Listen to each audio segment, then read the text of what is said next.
Hola, buenos días, bienvenidos a un nuevo Coffee Book Review o Chapter Coffee Book Review. La semana pasada estuvimos hablando del terroir y de cómo afecta el resultado de la taza del café y a la calidad del grano del café, y hoy vamos a hablar sobre los procesos. Es verdad que hay unas características que efectivamente garantizan la calidad del café. Una es la genética, el ADN, otra es la zona de cultivo, el origen, los procesos agrícolas, el clima y por supuesto la fermentación o el proceso al que se somete al café. En un principio se separaba el mucílago del café para secar el grano, pero luego se ha dado cuenta que en ese proceso de fermentación se consiguen unos perfiles en taza muy interesantes y se está jugando mucho y evolucionando mucho, pero vamos a empezar desde el principio. Los procesos o beneficios más conocidos son el natural o seco y el lavado o húmedo. Ellos también tienen sus variantes. Hay una mezcla entre seco y húmedo o natural y lavado, como puedan ser los honey, en los que se despulpa solamente una parte del mucílago del café. Por lo tanto, después de despulparlo y dejarlo con una parte que puede ser desde un 5 o un 10% del mucílago hasta un 100%, lo que hace que se clasifique entre white, yellow, red and black honey, se dejan a secar de la forma natural, ya sea en patios, en camas africanas, en túneles solares. Hay veces que según la climatología se tienen que usar máquinas secadoras, que incluso algunas de ellas han evolucionado tanto que para que tengan menos impacto medioambiental y además la potencia del calor no sea tanta y por lo tanto se garantice una sostenibilidad y una consistencia en el secado del café, suelen hacerse con placas solares. Voy muy deprisa porque aquí hay mucho que decir. Pero también incluso los naturales tienen su versión que se llama Natural Pulp o Pulpet, Natural Pulpet, que es simplemente quitarle la cáscara de la cereza. Ya sabemos que en el natural se coge la cereza, se hace el sistema de flotación para separar algunas que no estén maduras o que estén sobremaduras de las que son óptimas, y luego se ponen a secar. Pueden ser en camas africanas, que son como las bandejitas así de agujerillos para que pueda respirar el grano, perdón, la cereza, en patios o en lo que hemos denominado los corredores solares o los túneles solares. Es, digamos, lo más fácil, lo que menos agua consume, lo que menos impacto tiene, pero también es verdad que se necesita muchísimo espacio para secarlo, que hay que estar moviendo el café continuamente, sobre todo al principio de la recolección, cada 2 o 3 horas, para que no se quede una parte en contacto, no se seque y entonces cree moho y desvirtúe todo lo que se quiere conseguir con ese tipo de fermentación o de proceso. Luego están los lavados, que ya lo he dicho, con el honey. También hay una versión que se llama el wet hull, que es más bien de la zona del Pacífico, que se debe pues a la gran humedad que tienen allí, a que la climatología con los seres monzónicos pues hace que tarde muchísimo en secarse. No se pueden permitir tener unas cosechas tan largas ni que el grano llegue a esa humedad habitual de entre un 10 y un 12%, incluso a veces un 13%. Es más alta la humedad que tiene. Se pone a secar, se mete en sacos de yute, digamos, fermentan allí, vuelven a sacarlos para que se sequen, y eso hace que tenga pues un sabor muy distinto, mucho más terroso, mucho más a tabaco, mucho más especiado. Pero también es verdad que da muchísimo más cuerpo al café, y es muy habitual encontrar cada vez más blends de ese tipo de proceso con otros lavados para compensar un poquito esa acidez, para darle un poquito más de cuerpo. Puede ser interesante a tener en cuenta, sobre todo los baristas, que para no perder ese cuerpo ni perder todo eso que se ha querido conseguir con ese proceso, es interesante bajar la temperatura del agua de la extracción.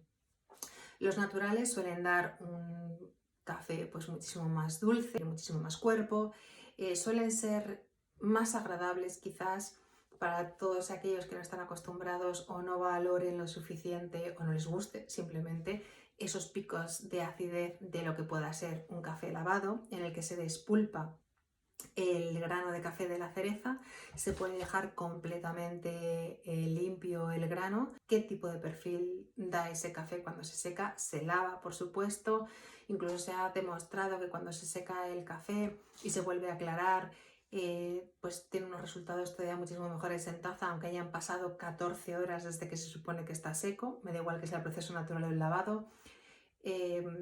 Hemos visto también, o he visto también, no solamente en este libro, sino también en otras fuentes, qué pasa cuando la concentración de agua es la mínima para lavar ese café, cómo ese agua, aparte de que, bueno, sí contamina en cierto modo, pero si se deja que se evapore, como tiene muchísimos más restos orgánicos, puede ser un muy buen abono para el propio cafetal y para otras muchas plantas. Y el perfil que tienen estos cafés lavados suelen ser muchísimo más brillantes, más ácidos. Todos los conocemos y con muchísimo menos cuerpo que un café natural. En un principio, ya hemos dicho que se fermentaba para separar el mucílago, eso se pensaba, pero desde luego los resultados son muy buenos y se juega muchísimo con ellos.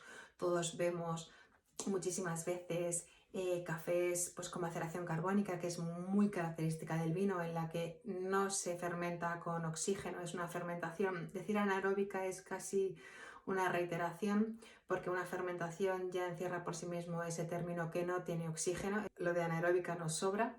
Lo que hace es descomponer los elementos, los azúcares en alcoholes, y se hacen por varios métodos. Pueden ser microbios los que hagan la descomposición, pueden ser levaduras o pueden ser hongos, y además se crean o se producen a ese ritmo en la fermentación, y cada una de ellas da un perfil completamente distinto.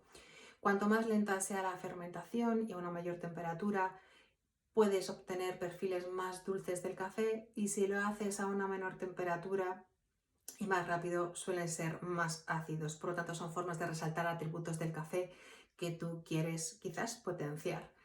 El mundo de la fermentación es inabarcable para hacerlo en una review de unos minutitos. Me podéis preguntar cómo sabe un caficultor que el momento ha llegado. Bueno, pues desde el natural perfectamente, aparte por la experiencia, por el tipo, por el sonido que tiene la cáscara cuando la están separando del grano, una vez se haya terminado ya el proceso de fermentación o de secado del café, hasta otros utensilios mucho más modernos. Ya nos hablamos de las resonancias magnéticas para los granos de café en los que se ven, o esos lectores como de infrarrojo para ver la densidad del café, la medición de Brix, de la cereza y demás, sino cuando ya se ha recogido y se está fermentando, como se puede ver. Pues desde los típicos conos con agujeros en los que metes las cerezas, que sabes que se van a fermentar perdiendo el mucílago, y cuando tiene un espacio determinado en ese cono, ya sabes que es el momento justo en el que se ha terminado la fermentación. Tú llenas ese cono con las cerezas, lo pones al mismo nivel que el resto de las cerezas que se están fermentando, y cuando tienen un espacio determinado ya sabes que es el momento, es el fin de la fermentación. Y la fermentación al final es cada vez más importante en el café.